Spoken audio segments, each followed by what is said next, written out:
نحمده ونصلي على رسوله الكريم أما بعد فأعوذ بالله من الشيطان الرجيم بسم الله الرحمن الرحيم قل اللهم مالك الملك تؤتي الملك من تشاء وتنزع الملك ممن تشاء وتعز من تشاء وتذل من تشاء بيدك الخير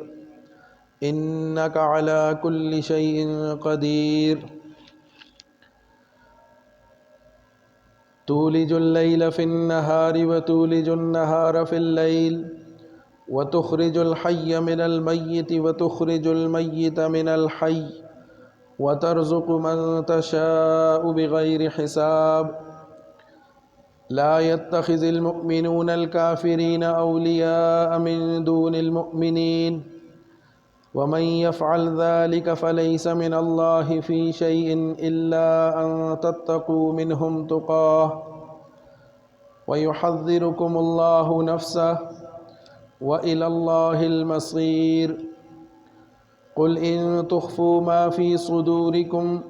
أو تبدوه يعلمه الله ويعلم ما في السماوات وما في الأرض والله على كل شيء قدير يوم تجد كل نفس ما عملت من خير محضرا وما عملت من سوء تود لو أن بينها وبينه أمدا بعيدا ويحذركم الله نفسه والله رؤوف بالعباد سبحان ربك رب العزة عما يصفون وسلام على المرسلين والحمد لله رب العالمين میرے انتہائی واجب الاحترام معزز سامعین کرام، سورہ آل عمران کی چند آیات میں نے آپ کے سامنے تلاوت کی ہیں۔ اگرچہ ان آیات کا مفہوم عام ہے، لیکن اس کے پس منظر میں ایک دو واقعات ہیں۔ اگر ہم ان دو واقعات پر نظر دوڑا لیں تو ان کا سمجھنا اور بھی زیادہ آسان اور واضح ہو جائے گا۔ غزوہ خندق کے موقع پر رسول اللہ صلی اللہ علیہ وسلم صحابہ کرام کے ساتھ مل کر خندق کھود رہے ہیں۔ اسی دوران ایک ایسی چٹان سامنے آتی ہے کہ جس پر ہر کسی نے کوشش کر کے دیکھ لی، لیکن وہ چٹان ٹوٹنے کا نام نہیں لے رہی۔ تو صحابہ کرام نے حضرت سلمان فارسی رضی اللہ تعالیٰ عنہ کو، جن کے مشورے پر خندق کھودنا شروع کی گئی تھی، انہی کو صحابہ کرام نے رسول اللہ صلی اللہ علیہ وسلم کے پاس بھیجا۔ آ کر عرض کیا کہ اللہ کے رسول، ایک چٹان ہے جو کسی سے نہیں ٹوٹ رہی۔ تو رسول اللہ صلی اللہ علیہ وسلم خود تشریف لے گئے۔ آپ صلی اللہ علیہ وسلم نے اس چٹان پر ضرب لگائی، وہاں سے چٹان ٹوٹی، کچھ حصہ اس کا ٹوٹا، ساتھ ایک روشنی نمودار ہوئی۔ دوسری مرتبہ پھر ضرب لگائی، مزید چٹان ٹوٹی اور روشنی نمودار ہوئی۔ اور تیسری مرتبہ جب اس پر ضرب لگائی تو وہ چٹان ٹکڑے ٹکڑے ہو گئی، پاش پاش ہو گئی، اور تیسری مرتبہ بھی وہاں سے ایک روشنی نمودار ہوئی۔ صحابہ کرام نے بھی اس کا مشاہدہ کیا۔ تو رسول اللہ صلی اللہ علیہ وسلم نے فرمایا کہ جب پہلی مرتبہ جب روشنی نمودار ہوئی تو مجھے فارس کے محلات دکھائے گئے، دوسری مرتبہ روم کی سلطنت کے محلات دکھائے گئے، اور تیسری ضرب پر جب روشنی نمودار ہوئی تو رسول اللہ صلی اللہ علیہ وسلم فرماتے ہیں کہ مجھے صنعاء یمن کے ایوان اور محلات دکھائے گئے۔ جبریل امین تشریف لائے اور رسول اللہ صلی اللہ علیہ وسلم کو خوشخبری دی کہ اللہ تعالیٰ آپ کو یہ سارے علاقے عطا فرمائے گا اور اسلام ان سب علاقوں تک پھیلے گا، اور یہ سارے کے ساری حکومتیں، یہ سارے کے سارے علاقے اسلام کے زیر نگیں آئیں گے اور اسلام ان پر غالب ہوگا، اللہ تعالیٰ اسلام کو فتح عطا فرمائے گا۔ صحابہ کرام اس بات پر بے حد خوش ہوئے، لیکن منافقین کو ایک موقع ہاتھ آ گیا اور وہ مسلمانوں کا مذاق اڑانے لگے، مسلمانوں کو طعنے دینے لگے کہ اس وقت حالت ان کی یہ ہے کہ ان کے پاس کھانے کو کچھ نہیں ہے، پہننے کے لیے لباس نہیں ہے، اور یہاں تک کہ قضائے حاجت کے لیے جانے کے لیے ان کے پاس وقت نہیں ہے، اور ان کو طرح طرح کی مشکلات کا سامنا ہے۔ اس بھوک اور افلاس اور غربت کے عالم میں خندق ان سے کھودی نہیں جاتی، اور خواب یہ دیکھ رہے ہیں روم و فارس کی فتح کے۔ تو اس بات پر منافقین نے مسلمانوں کے ساتھ مذاق کرنا شروع کیا، استہزاء تمسخر اڑانے لگے اور مسلمانوں کو طعنے دینے لگے۔ تو اللہ رب العزت نے ان آیات میں ان منافقین کو بھی یہ جواب دیا کہ قل اللہم مالک الملک، اصل حکومت، اصل مالک، اصل حکمران اللہ ہے، اور اللہ ہی کے قبضہ قدرت میں تمام اختیارات ہیں۔ اللہ رب العزت جسے چاہتا ہے حکومت عطا کرتا ہے، جسے چاہتا ہے اس کو حکومت دے کر آزماتا ہے، کسی کو حکومت دے کر انعام دیتا ہے، اور کسی سے حکومت چھین کر حکومت سے اس کو دور کر دیتا ہے۔ یہ اللہ ہی کے قبضہ قدرت میں ہے۔ مالک الملک تؤتی الملک من تشاء، جسے چاہتا ہے حکومت عطا کرتا ہے، وتنزع الملک ممن تشاء، اور جس سے چاہتا ہے حکومت واپس لے لیتا ہے، وتعز من تشاء، جسے چاہتا ہے عزت دیتا ہے، بلندی دیتا ہے، شان سے وقار سے دنیا میں اس کو جینے کا ڈھنگ سکھا دیتا ہے، وتعز من تشاء وتذل من تشاء، اور جسے چاہتا ہے عزت اور وقار کے اور حکومت کے نقشوں میں رکھ کر ذلیل کر دیتا ہے۔ یہ اللہ کی قدرت ہے، یہ اللہ کی کبریائی ہے، یہ اللہ کی طاقت ہے، وہ سب کچھ کرنے پر قادر ہے۔ اگر تم آج مسلمانوں کو طعنے دیتے ہو کہ ان کے حالات ایسے نہیں ہیں، اگرچہ ان کے حالات ٹھیک نہیں ہیں، لیکن اللہ ہی حالات کو بدلنے والا ہے، اللہ ہی کی شان ہے، اللہ ہی کی قدرت ہے کہ اللہ تعالیٰ ان کو طاقت عطا فرمائے گا، عروج عطا فرمائے گا، اور دنیا کی حکومتیں ان کے زیر نگیں کر دے گا۔ اسی طرح ایک اور واقعہ سن 9 ہجری کے اندر جب نجران کا ایک وفد، نصارہ کا ایک وفد رسول اللہ صلی اللہ علیہ وسلم کی خدمت میں حاضر ہوا، 60 افراد پر مشتمل عیسائیوں کا ایک گروہ، ایک وفد آیا اور رسول اللہ صلی اللہ علیہ وسلم سے ملاقات کی۔ تو اس وفد میں ان کا ایک بڑا عالم، ان کا بڑا پادری ابو حارث بن علقمہ بھی تھا، جو ان کو ساتھ لے کر آیا، اور اس کے ساتھ اس کے چچا زاد بھائی قرظ بن علقمہ رضی اللہ تعالیٰ عنہ جو بعد میں مسلمان ہوئے وہ بھی تھے، اور دیگر ان کے بڑے بڑے سردار اور ان کی قوم کے لوگ تھے۔ یہ مدینہ طیبہ میں پہنچے، مسجد نبوی میں حاضر ہوئے، عصر کی نماز کے بعد انہوں نے آ کر اپنی عبادت کرنا چاہی، اور اپنی عبادت سے فارغ ہو کر انہوں نے رسول اللہ صلی اللہ علیہ وسلم سے ملاقات کی، اور آپ صلی اللہ علیہ وسلم سے ملاقات کرنے کے بعد انہوں نے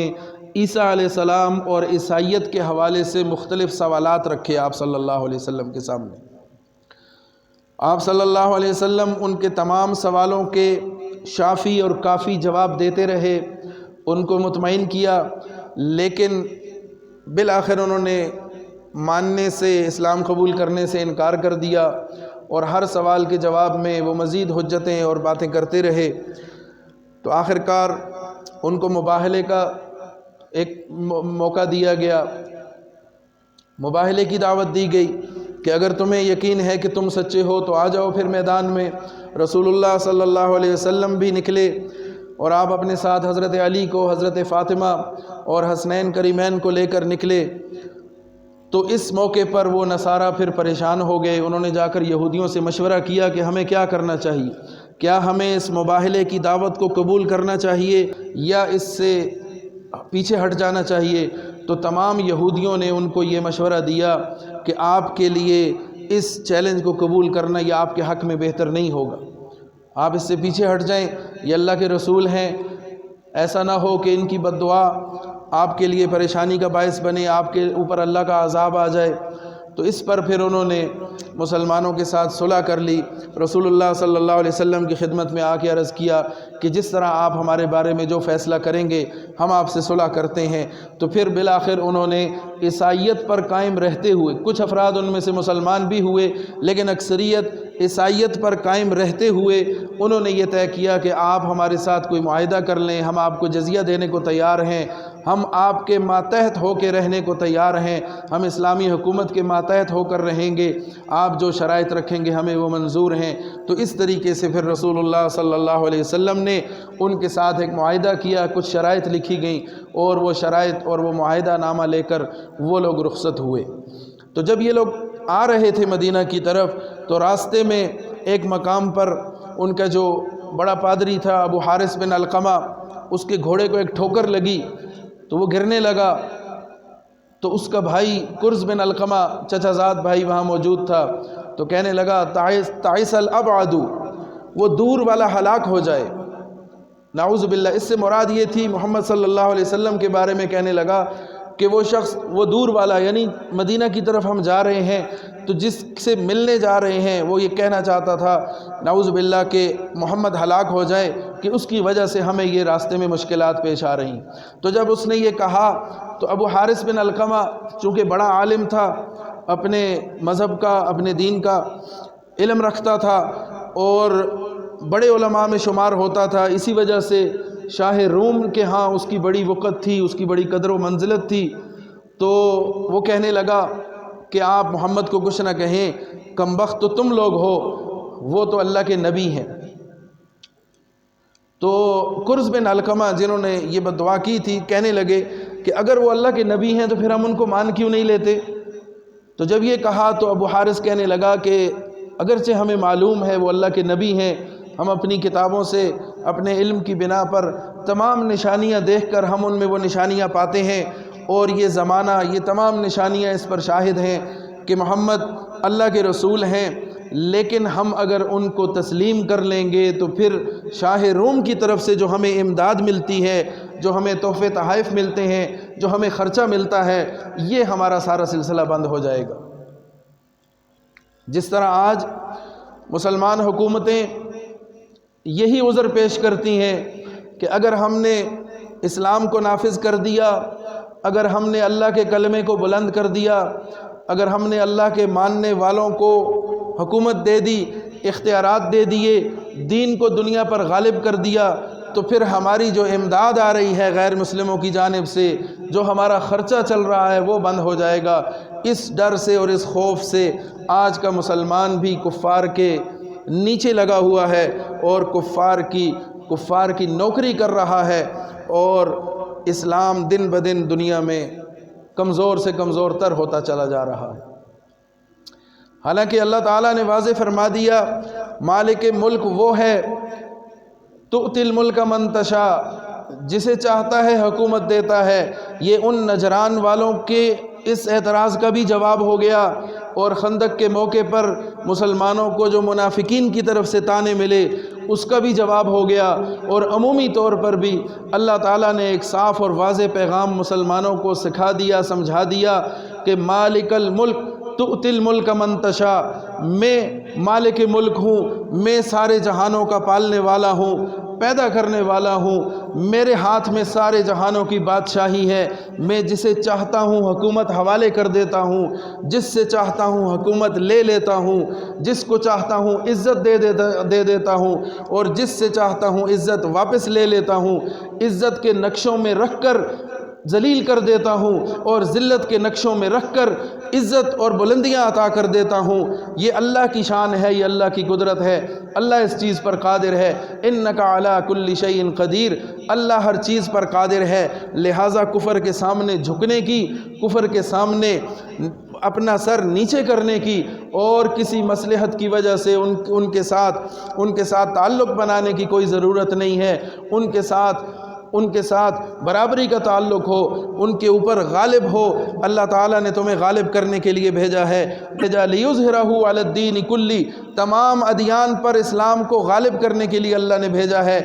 اللہ تعالیٰ مسلمانوں کو ہمت اور استقامت عطا فرمائے کہ مسلمان اپنی اصل پہ آ جائیں، اللہ سے ڈرنے والے بن جائیں، اللہ کو اپنا حقیقی رب مان لیں، تو پھر کوئی اس میں شبہ نہیں رہ جاتا، کوئی شک نہیں رہ جاتا کہ اللہ تعالیٰ دوبارہ سے مسلمانوں کو عظمت رفتہ عطا فرما دیں، دنیا میں حکومت بھی عطا کر دیں گے، دنیا میں عروج بھی عطا کر دیں گے، عزت اور وقار بھی عطا کر دیں گے، اس لیے کہ مالک ملک وہ ہے، عزتوں کا بادشاہ وہ ہے، ذلت دینے والا وہ ہے، عزت اس کے ہاتھ میں ہے، دنیا کی سارے عہدے اور سارے منصب اور ساری حکومتیں اس کے اختیار میں ہیں، جسے چاہتا ہے دے دیتا ہے، جسے چاہتا ہے غالب کر دیتا ہے، اور بعض اوقات اپنے نافرمانوں کو حکومت دے کر آزمائش میں ڈال دیتا ہے، اور بعض اوقات اپنے فرما برداروں کو انعام و اکرام کے طور پر دنیا پر غالب کر دیتا ہے اور حکومت عطا کر دیتا ہے۔ قل اللہم مالک الملک تؤتی الملک من تشاء وتنزع الملک ممن تشاء وتعز من تشاء وتذل من تشاء بیدک الخیر، ساری کی ساری خیریں اللہ کے ہاتھ میں ہیں، ساری کی ساری خیر اللہ ہی کے اختیار میں ہے، شر بھی اللہ کے اختیار میں ہے، خیر بھی اللہ کے اختیار میں ہے، لیکن یہاں پر اللہ تعالیٰ نے صرف خیر کا ذکر کیا کہ اصل کے اعتبار سے صرف خیر ہے، شر عارضی ہے، شر اصل نہیں ہے، اور انجام کے اعتبار سے عمومی طور پر اللہ تعالیٰ نے خیر ہی خیر کو پیدا کیا، اور شر ہمیشہ ختم ہو جانے والا ہے، باقی رہنے والا نہیں ہے۔ تو بیدک الخیر انک علی کل شیء قدیر، اللہ تعالیٰ ہر چیز پر قادر ہے۔ تولج اللیل فی النہار، تولج اللیل فی النہار، رات کو داخل کر دیتا ہے دن میں، وتولج النہار فی اللیل، اور دن کو داخل کر دیتا ہے رات میں، کبھی رات طویل کر دیتا ہے، دن کو مختصر کر دیتا ہے، کبھی دن کو طویل کر کے رات کو مختصر کر دیتا ہے، موسم بدلتا ہے، حالات بدلتا ہے، رات اور دن کو لاتا بھی وہی ہے، لے جاتا بھی وہی ہے، اس کو طویل اور مختصر بھی وہی کرتا ہے۔ تولج اللیل فی النہار وتولج النہار فی اللیل وتخرج الحی من المیت، زندہ سے مردہ سے زندہ کو پیدا کرتا ہے، وتخرج المیت من الحی، اور مردہ سے زندہ کو پیدا کرتا ہے۔ یہ میرے رب کی قدرت ہے، یہ میرے رب کی تخلیق ہے کہ وہ کس طرح سے زندہ سے مردہ کو پیدا کرتا ہے۔ ایک بے جان بیج ہے، خشک بیج ہے، اس سے تناور درخت پیدا کرتا ہے، اس سے رس والے پھل پیدا کرتا ہے، اس کو زمین سے نکالتا ہے اور اس سے پیداوار دیتا ہے، اور اسی طریقے سے ایک ناپاک قطرے سے، ایک بے جان قطرے سے زندہ سلامت انسان کو پیدا کر دیتا ہے، ایک انڈے سے ایک زندہ جانور کو پیدا کر دیتا ہے، اور ایک زندہ جانور سے انڈا ایک بے جان چیز ہے، اسی طرح زندہ سے مردہ اور مردہ سے زندہ کو پیدا کرتا ہے۔ تخرج الحی من المیت وتخرج المیت من الحی وترزق من تشاء بغیر حساب، اور روزی جسے چاہتا ہے دیتا ہے اور بے حساب دیتا ہے۔ یہ روزی اس نے اپنے ہاتھ میں رکھی ہے، یہ کسی کے اختیار میں نہیں دی۔ آج انسان روزی کے لیے در در کی ٹھوکریں کھاتا ہے، جائز ناجائز کی پرواہ کیے بغیر اپنی روزی کے لیے دھکے کھا رہا ہے اور کوشش میں لگا ہوا ہے۔ اللہ کہہ رہا ہے وَتَرْزُقُ مَن تَشَاءُ بِغَيْرِ حساب، اللہ ہے کہ جو ہر کسی کو روزی دیتا ہے اور بے شمار روزی دیتا ہے، بغیر حساب کتاب کے دیتا ہے۔ اللہ کے ساتھ تعلق بنا کے تو دیکھو، اللہ کو اپنا رب مان کے تو دیکھو، اللہ کو تسلیم کر کے تو دیکھو کہ اللہ تعالیٰ کس طرح تمہیں عزت عطا کرے گا، کس طرح اللہ تعالیٰ تمہیں دنیا میں غالب کرے گا، اور کس طریقے سے اللہ تعالیٰ تمہارے سارے مسائل حل کرے گا اور تمہیں روزی بھی بے حساب عطا کرے گا۔ وَتَرْزُقُ مَن تَشَاءُ بِغَيْرِ حساب۔ تو اللہ تعالیٰ نے بتا دیا کہ مالک وہ ہے، خالق وہ ہے، حکومتوں کا مالک بھی وہ ہے، عہدوں کا مالک بھی وہ ہے، دنیا کا مالک وہ ہے، مالک الملک ہے۔ تؤتی الملک من تشاء، جسے چاہتا ہے حکومت دیتا ہے، جس سے چاہتا ہے حکومت لیتا ہے، جسے چاہتا ہے عزت دیتا ہے، جسے چاہتا ہے ذلیل کر دیتا ہے۔ پھر آگے اس پر اللہ تعالیٰ نے 4 مزید باتیں عرض کی کہ تولج اللیل فی النہار وتولج النہار فی اللیل، دن کو رات میں داخل کرنا، رات کو دن میں داخل کرنا، تخرج الحی من المیت و تخرج المیت من الحی، زندہ سے مردہ کو نکالنا، مردہ سے زندہ کو نکالنا، اور پانچویں چیز عرض کی وترزق من تشاء بغیر حساب، بے حساب رزق عطا فرماتا ہے جس کو چاہتا ہے۔ تو جس کی یہ 5 صفات ہیں وہ اس قابل ہے کہ اسی کی بندگی کی جائے، اسی کو اپنا مالک مانا جائے، اسی سے سوال کیا جائے، اسی سے اپنے مسئلے حل کروائے جائیں، اس لیے کہ وہ سب چیزوں پر قادر ہے اور سب کچھ عطا کرنے والا وہ اللہ ہے، وہ تنہا ہے۔ وَإِلَى اللَّهِ الْمَصِيرُ، اسی اللہ کی طرف تو لوٹ کے جانا ہے۔ یہ دنیا کا نظام جب لپیٹا جائے گا، جب ختم کیا جائے گا، تو تمام انسانوں نے لوٹ کے اللہ ہی کے پاس جانا ہے، اور پھر وہاں سرخرو صرف وہ ہوگا کہ جس نے اللہ کو اپنا رب مانا ہوگا، جس نے اللہ کی مان کے زندگی گزاری ہوگی، تو جس نے اپنی مرضی کی زندگی گزاری ہوگی، جس نے شیطان کی پیروی کی ہوگی، جس نے دنیا کے ساتھ اپنا دل لگایا ہوگا، اللہ کے ہاں اس کے لیے پھر کچھ نہیں ہے۔ وَإِلَى اللَّهِ الْمَصِيرُ، جب لوٹ کے اللہ کی طرف جانا ہے، اللہ ہی کے پاس آخری ٹھکانہ ہے ہمارا، تو پھر کیوں نہ ہم اپنے اللہ کو اپنا رب مانیں، اسی سے اپنے مسئلے حل کروائیں اور اسی کے سامنے اپنا سر جھکائیں۔ لا يتخذ المؤمنون الکافرین، آگے فرما دیا کہ ایمان والوں کے لیے جائز نہیں ہے، لا يتخذ المؤمنون الکافرین اولیاء، کہ وہ کفار کو اپنا دوست بنائیں، من دون المؤمنین، ایمان والوں کو چھوڑ کر مسلمان اور کافر دونوں اکٹھے دوست نہیں ہو سکتے، یہ دونوں آپس میں ان کا تعارض ہے، آپس میں ایک دوسرے کے مخالف ہیں، تو ایسا ہو نہیں سکتا کہ ایک شخص کفار کا بھی دوست ہو اور مسلمانوں کا بھی دوست ہو۔ تو مسلمانوں کی دوستی چھوڑ کر کفار کی دوستی اختیار کرنا، اس سے مسلمانوں کو منع کیا گیا۔ اس میں پیغام تھا ان منافقین کے لیے، عبداللہ بن ابی اور اس کے ساتھیوں کے لیے، کہ لا يتخذ المؤمنون الکافرین اولیاء من دون المؤمنین، جائز نہیں ہے، یہ بات درست نہیں ہے مسلمانوں کے لیے، کسی صورت اس کی گنجائش نہیں ہے کہ وہ مسلمانوں کو چھوڑ کر اپنا دوست، اپنا تعلق والا اور اپنی جو محبت ہے وہ کفار کے ساتھ رکھے اور ان کے ساتھ تعلق بنائے۔ وَمَن يَفْعَلْ ذَلِكَ، جس نے ایسا کر لیا، فَلَيْسَ مِنَ اللَّهِ فِي شَيْءٍ، تو پھر اللہ کے ساتھ اس کا کوئی تعلق نہیں۔ ایسا ممکن نہیں کہ ایک شخص کفر سے بھی دوستی رکھے، مسلمانوں سے بھی دوستی رکھے، اللہ کے بھی محبت کا دم بھرے اور دعوے کرے، یہ ممکن نہیں ہے۔ اگر کسی نے کفر کے ساتھ محبت کا رستہ اختیار کیا، محبت کا تعلق اختیار کیا اور ان کے ساتھ دوستی کی، جسے موالات کہتے ہیں، قلبی تعلق کہتے ہیں، دلی لگاؤ کہتے ہیں، اگر مسلمان کافروں کے ساتھ دلی محبت کرے گا تو فلیس من اللہ فی شیء، اللہ کے ساتھ اس کا پھر کوئی تعلق نہیں ہے۔ ومن یفعل ذلک، اگر کسی نے کفار کو اپنا دوست بنا لیا، ایمان والوں کو چھوڑ کر، اللہ کو چھوڑ کر، تو پھر اللہ بھی اس کو چھوڑ دیتا ہے۔ ومن یفعل ذلک فلیس من اللہ فی شیء، اللہ کے ساتھ بھی پھر اس کا کوئی تعلق نہیں۔ الا ان تتقوا منہم تقاہ، ہاں اگر کوئی مصلحت ہے، اگر کوئی معقول وجہ ہے تو بظاہر ان کے ساتھ خوش اخلاقی سے پیش آ سکتے ہیں، ان کے ساتھ بظاہر تعلق رکھا جا سکتا ہے، جسے مواسات اور مدارات کہا جاتا ہے،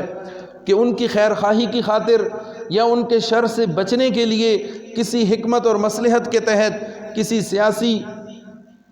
وجہ سے ان کے ساتھ کوئی تعلق بنانا، لیکن دل کے ساتھ ان کے ساتھ دلی طور پر ان کے ساتھ تعلق رکھنا یہ کسی طور پر جائز اور مناسب نہیں ہے، اس سے منع کیا گیا۔ الا ان تتقوا منہم تقاہ، ہاں اگر کوئی مشکل پیش آ جائے، کوئی مصلحت ہو، ان کے شر سے بچنا ہو، کوئی خوف کی کیفیت ہو، تو وقتی طور پر ان کے ساتھ معاملات کر کے، ان کے ساتھ خوش اخلاقی سے پیش آ کر اپنی جان بچائی جا سکتی ہے، اس لیے کہ میدان جہاد سے بھاگنا ناجائز ہے، لیکن کسی مصلحت کی وجہ سے، کسی جنگی تدبیر کی وجہ سے میدان چھوڑ کے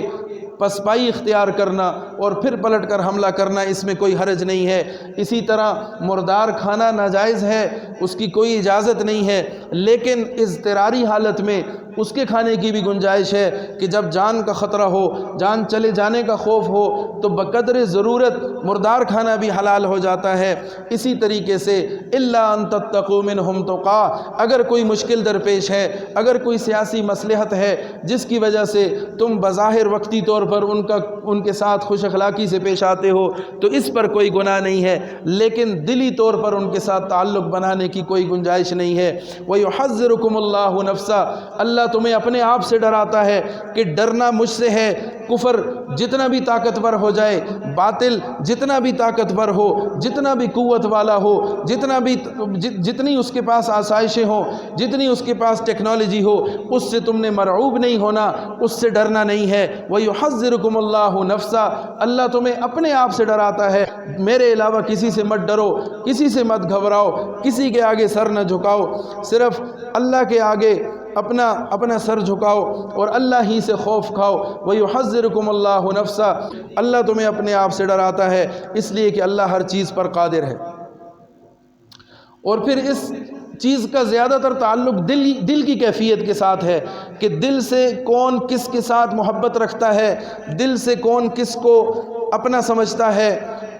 اور دلی طور پر کون کس کے زیادہ قریب ہے۔ تو اس لیے اللہ تعالیٰ نے فرما دیا قُلْ إِن تُخْفُوا مَا فِي صُدُورِكُمْ أَوْ تُبْدُوهُ يَعْلَمُهُ اللَّهُ، جو تمہارے دلوں میں ہے اگر تم اسے چھپاؤ یا ظاہر کرو، دونوں صورتوں میں اللہ اس کو جاننے والا ہے۔ یعلمہ اللہ، اللہ سے نہیں چھپا سکتے۔ وَيَعْلَمُ مَا فِي السَّمَاوَاتِ وَمَا فِي الْأَرْضِ، اس لیے کہ تمہارے دل تو بہت چھوٹے ہیں، تمہارے دلوں کے حالات معلوم کرنا کیا مشکل ہے، اللہ تو وہ ہے وَيَعْلَمُ مَا فِي السَّمَاوَاتِ، جو آسمانوں کے حالات سے بھی واقف ہے، وَمَا فِي الْأَرْضِ، اور جو کچھ زمین میں ہے اس سارے رازوں سے واقف ہے، سارے حالات سے واقف ہے، وہ سب چیزوں پر اس کا علم محیط ہے، وہ سب چیزوں کو جاننے والا ہے، اس سے تم کچھ چھپا نہیں سکتے۔ تو قُلْ إِن تُخْفُوا مَا فِي صُدُورِكُمْ أَوْ تُبْدُوهُ يَعْلَمُهُ اللَّهُ، جو تمہارے دلوں میں ہے اپنے دل کے قبلے کو بھی درست کر لو، اپنے دل کو بھی سیدھا کر لو اور اس کو اپنے رب کے تابع کر دو، رب کے حکم کے تابع کر دو۔ ما فی صدورکم او تبدوہ یعلمہ اللہ، جو تمہارے دلوں میں ہے اسے چھپاتے ہو یا ظاہر کرتے ہو، ہر حال میں اللہ تعالیٰ اس سے خوب واقف ہے۔ وَيَعْلَمُ مَا فِي السَّمَاوَاتِ وَمَا فِي الْأَرْضِ، جو کچھ آسمان میں ہے، جو کچھ زمین میں ہے، اللہ تو سب سے واقف ہے اور اللہ ہر چیز پر قادر ہے۔ اور پھر آگے فرمایا یَوْمَ تَجِدُ كُلُّ نَفْسٍ مَّا عَمِلَتْ مِنْ خَيْرٍ مُحْضَرًا، وہ دن کہ جب ہر شخص کے سامنے اس کے اعمال کو حاضر کیا جائے گا۔ یوم تجد کل نفس، ہر نفس پا لے گا، ما عملت، جو کچھ اس نے کیا، من خیر، نیکی، کوئی بھلائی، کوئی اچھائی، کوئی صدقہ خیرات، کوئی عبادت، جو بھی اس نے نیکی کا کام کیا، ما عملت من خیر محضرا، وہ اس کے سامنے ظاہر کر دیا جائے گا۔ وما عملت من سوء، اور جو اس نے برائی کی ہوگی، جو اس نے گناہ کیے ہوں گے، جو اس نے اللہ کی ناراضگی والے کام کیے ہوں گے، وہ بھی اس کے سامنے ظاہر کر دیے جائیں گے۔ تود لو ان بینہا وبینہ امدا بعیدا، پھر اس وقت خواہش کرے گا، آرزو کرے گا یہ شخص کہ جس کے سامنے اس کے گناہ ظاہر کر دیے جائیں گے، وہ دل سے تمنا کرے گا، خواہش کرے گا، فریاد کرے گا بینہا وبینہ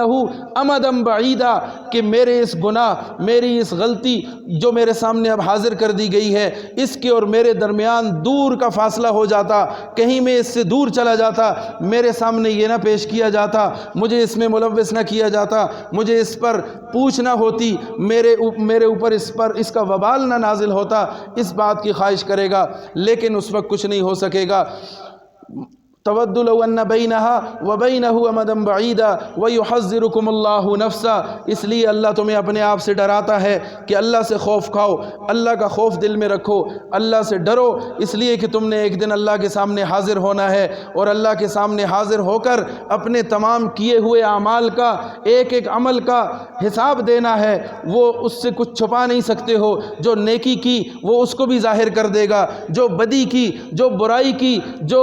غلط کاریاں کی، چھپ کے گناہ کیے، ظاہر میں گناہ کیے، جیسا بھی برائی کی، جو بھی گناہ کیا، وہ سب کچھ تمہارے سامنے آ جائے گا۔ پھر اس وقت تم تمنا کرو گے کہ کاش ہم سے یہ سب کچھ دور کر دیا جاتا، لیکن وہ دور نہیں ہوگا۔ وَيُحَذِّرُكُمُ اللَّهُ نَفْسَهُ، اس لیے اللہ تمہیں ڈراتا ہے کہ ڈرو اللہ سے، اللہ کا خوف دل میں رکھو، اللہ کے باغی مت بنو، اللہ کی نافرمان مت بنو، اللہ کا خوف دل میں رکھو۔ واللہ رؤوف بالعباد، اللہ تو اپنے بندوں پر بہت ہی مہربان ہے۔ یہ اللہ کی مہربانی ہے کہ اللہ تعالیٰ تمہیں وقت سے پہلے متنبع کر رہا ہے، تمہیں تنبیہ کر رہا ہے کہ باز آ جاؤ، سیدھے ہو جاؤ، اپنا قبلہ درست کر لو، اللہ سے اپنا تعلق بنا لو، گناہوں کو چھوڑ دو۔ اللہ نے یہ زندگی میں موقع دیا ہے، اللہ تعالیٰ ہمیں اس موقع سے فائدہ اٹھانے کی اور اس موقع کو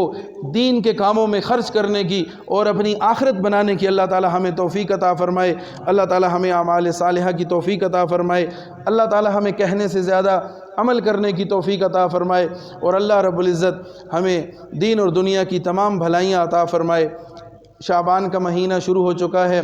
رسول اللہ صلی اللہ علیہ وسلم کا ارشاد ہے، اللہم بارک لنا فی شعبان وبلغنا رمضان۔ آپ صلی اللہ علیہ وسلم شعبان کے چاند کی بہت فکر کیا کرتے تھے کہ اس پر آگے رمضان کا بھی انحصار ہے، اور فرمایا کرتے اللہم بارک لنا فی شعبان وبلغنا رمضان۔ اللہ تعالی ہمیں اس شعبان میں برکت عطا فرما اور ہمیں رمضان تک پہنچا صحت اور عافیت کے ساتھ، اور ہمیں توفیق عطا فرما کہ ہم رمضان کو جیسا اس کا ادا کرنے، روزے رکھنے کا حق ہے، جیسا رمضان کو گزارنے کا حق ہے، اللہ تعالی ہمیں ایسا رمضان نصیب فرمائے۔ ابھی سے اس کی تیاری کریں گے، ابھی سے اپنے آپ کو